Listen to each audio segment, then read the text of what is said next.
Of course, good morning Pilipinas at good morning sa mga boss natin dyan. Samahan nyo kami sa loob ng isang oras na punong-puno ng talakayan at kwentuhan. At syempre, sama-sama pa rin natin pag-uusapan ng mga hot issues na tiyak na kapupulutan natin ng aral at kaligayahan. Pero bago yan, sabay-sabay muna namin kayong babatiin ng...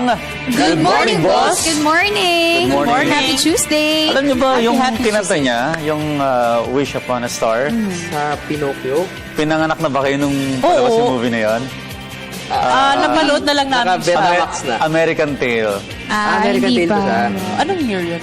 Hindi ko na maalala pero baka late 80s. Uy, pero nakakatuwa yung mga ganito klase na isang singing deaf student siyang kauna-unaan dito sa Pilipinas, di ba, Jules? So mamaya makakapanayam natin sila, even yung director ng school nila, kasi kakaiba yung strategy nila to teach students, deaf students. Alright, at syempre hindi lamang yan ang pag-uusapan po natin ngayong umaga. Importante rin pag-usapan natin ang mga napapahanong issues. Kaya naman, simulan na natin ang ating Teka Moment!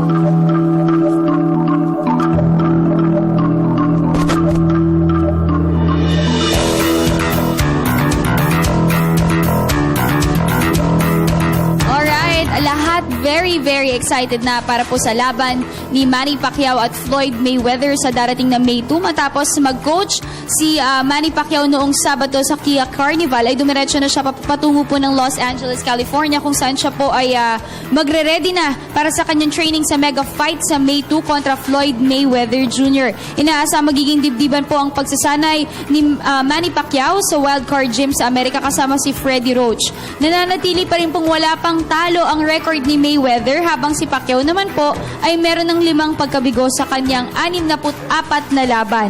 Naniniwala ang mga analyst na dapat ma-knockout ni Pinoy boxing icon si Mayweather. Ako naman talagang bilib na bilib ako at talagang todo ang suporta sa ating pambansang kamao Manny Pacquiao. Alam mo, Dayan, Jules at Carla, no? Dahil May tunga ang laban ni Pacquiao at ni Mayweather, merong 8 weeks si Pacquiao para To paghandaan to. At kailangan itong paghahandang ito ay perfect dahil ang makakalabang niya, siguro ito yung pinakamagaling na makakalaban ni Boxing ni icon. Congressman Pacquiao, ano? At kailangan perfect dahil may mga pagkakamali rin sa training. Meron yung tinatawag na overtraining at saka undertraining. Manny Pacquiao is just 36 years old and while 38. Mayweather naman is 38. So regardless of age, meron bang advantage si Pacquiao because of his age? Or it doesn't matter? Yung pinakita kasi ni Mayweather nung mga huling laban niya, no? Although mabilis pa rin siya at malikot pa rin sa loob ng ring na baka mahirapan si Pacquiao habulin, may mga panahon na nagpapahinga na rin siya, sumasandal sa ropes na pwedeng i-take advantage ng pambansang kamao. Pero ito, saan kayo manunood? Kasi balita ko, sold out na yung sa may Las Vegas. 15 Alam mo, minutes pa lang. oo, Bibili nga dapat kami. Napakamahal daw ng pay-per-view. $100,000 Wow. ang reported mula kay Bob Arum, sabi ni Bob Arum. Wow. Sa Twitter na lang ako mag-aabang.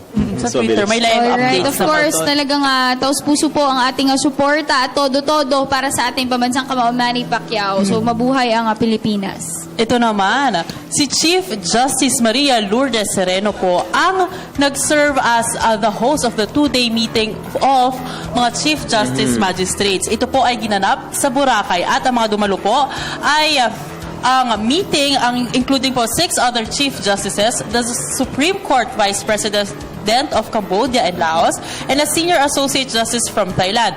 Imbitado din po si Chief Justice Robert Torres Jr. of Guam dahil meron siyang Filipino roots. Alam niyo po ba na napakaganda ng pagsalubong sa kanila sa may Boracay dahil meron pong ati-atihan, napakakulay at napakasaya po ng pagsalubong sa mga Chief Justices na ito. At ito po ay pinangunahan ng Tribong Alibangbang para po, of course, sa kanilang ati-atihan At performance. syempre, Carla, napakarami nilang pag-uusapan tulad na lamang ng cross-border judicial issues, improve ang information sharing, ang legal education and training, gayon na rin ang trade, investment, services, facilities of the ASEAN. Syempre, nagsimula na ASEAN integration, kaya pagdating naman sa judicial sector, yan naman ang kailangan natin tutukan. Kaya naman mula sa ating Teka Moment, mga boss, tuloy-tuloy pa rin ang ating live discussions ngayong Workday Tuesday. Unang-una, pag-uusapan natin ang pagpipinta bilang isang malikhaing pagtulong sa mga nangangailangan. Sunod naman ang Cinderella, musical stage play ng Philippine Institute for the Deaf.